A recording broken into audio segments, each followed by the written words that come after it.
20 months ago, I didn't swim, bike, or run. I was just a sedentary writer and marketer, feeling frail and pretty down. Basically, an all-around sad boy. Since then, I've gradually built up my skills in each discipline and improved my fitness along the way. And honestly, it's done wonders for my mental well-being. They say if exercise were an antidepressant, it'll be the most effective one out there. And I totally believe it. I might even be a bit addicted now, but I think I got it under control. Looking back at how far I've come is a bit surreal. If you're interested, check out this video of my first sprint triathlon from last year after you finish watching this one. The improvement is huge. Now I'm gearing up for my first Olympic distance triathlon, a 1500 meter swim, a 40-kilometer bike ride, and a 10-kilometer run. What once felt impossible now seems totally doable. While a lot of things went right, I definitely learned some lessons tackling this longer distance. Today, I'll share what worked for me and where I stumbled in each of the 3 disciplines. Let's go. Swim. Started at the right pace. Last year, during my first sprint triathlon, I charged into the swim as fast as I could, thinking I could power through the 750 meters and keep up with the pack. Spoiler alert, that didn't go as planned. I got completely knocked around after just 200 meters. This year though, I played it safe. Knowing the distance was double, I wanted to make sure I had enough energy to get through it. So I let the front runners take off ahead of me and eased my way in at the back.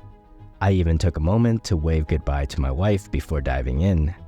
What I love about this was that I found myself swimming the first 50 meters next to a guy doing breaststroke.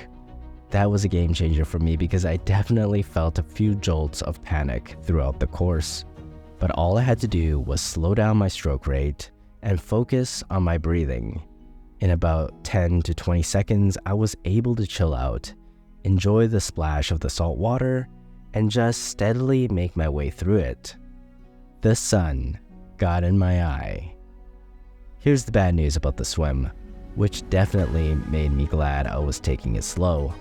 During the first lap, as I was swimming back to the beach, I was headed east, just as the sun was rising above the park.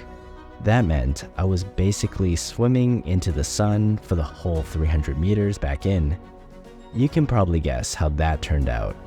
I completely lost sight of the buoy, the beach, and everyone ahead of me. I was pretty much swimming blind. My tinted goggles didn't help much either. In the end, I ended up taking a super wide line, just guessing where to go, hoping I'd get close enough to hear the commotion on the beach or spot some splashing feet in front of me. I finished my swim about 4 to 5 minutes slower than I expected, and when I looked at my data after the race, it all made sense. I swam an extra 200 meters. While it was nice to go at my own pace, that also left me swimming solo, which created a whole new problem in terms of navigation. This is definitely something I need to work on for future open water swims, especially on sunny mornings. Bike. Staying focused. A 40-kilometer bike ride is something I usually chill out and do over 2 to 3 hours around the city with music blasting in my ear. I'm not really used to doing 4 laps around a course, but man, the Stanley Park route is absolutely stunning. I had to take a moment a few times just to soak it all in, but a part of me just wanted to power through as quickly as possible. There were definitely a lot of thoughts running through my head during the ride. How fast should I go? What gear should I be in? Should I try to keep pace with the person in front of me? Should I pass them? Should I save my energy for the climb or push harder? How reckless should I be on the descent? I was having this constant dialogue with myself for the hour and 20 minutes I was on the bike, always checking in on how I was feeling. That constant check helped me stay focused. The worst thing that could have happened was getting bored and either gutting it or blowing up, or just crashing. I realized how important it was to keep a gauge on my energy levels and pull back if I was pushing too hard, because my goal for the bike was to stay steady and feel good for the run. That's where I could make up for any lost time. A bad T2. Again. While I didn't have a stellar bike ride by any means, I made it through in one piece with no mechanical issues. It was just a steady, consistent effort, and overall, I'm proud of that.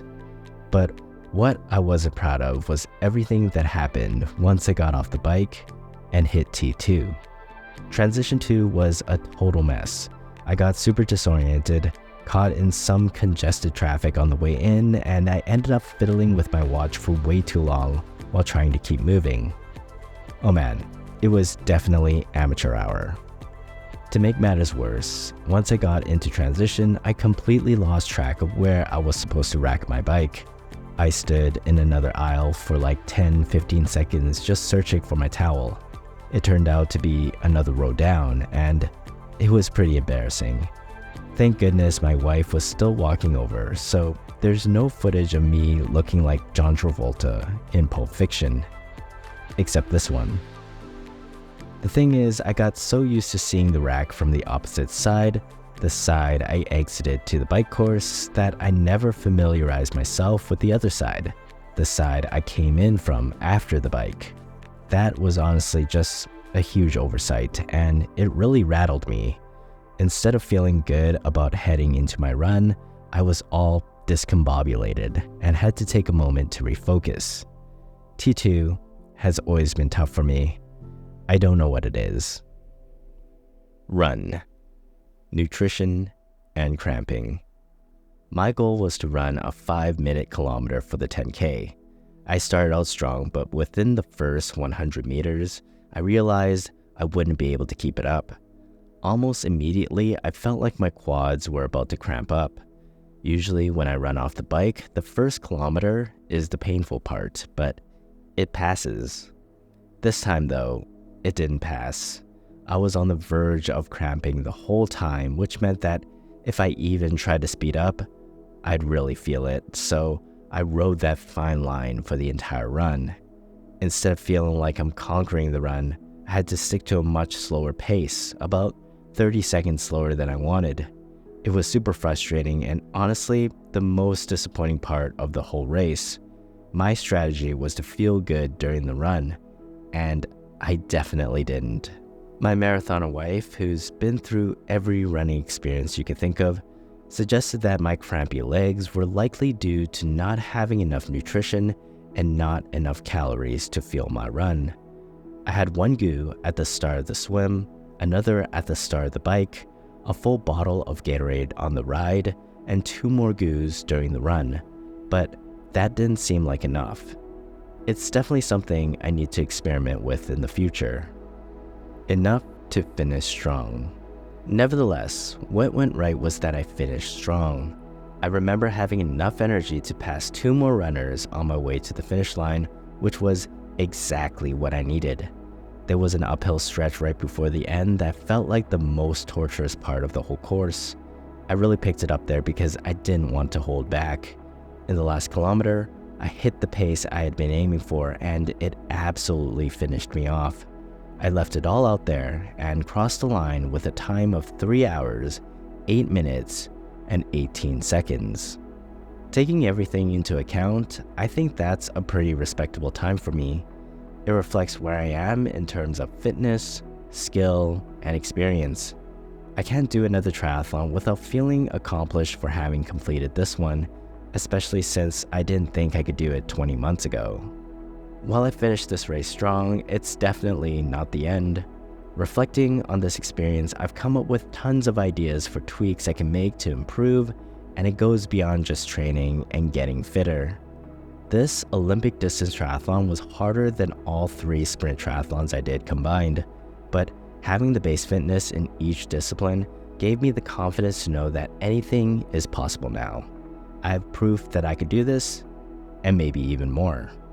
This wraps up a fun season of sports, and I'm already looking ahead to my next race.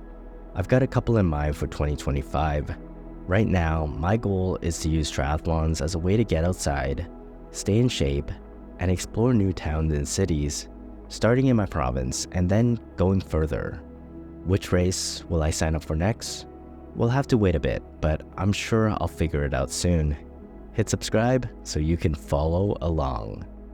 This is the final part of my project, Be Consistent. If you're interested in seeing the first two parts, which chronicles my 8-week training plan and carb loading week in Italy, you can click the link in the description or the playlist here.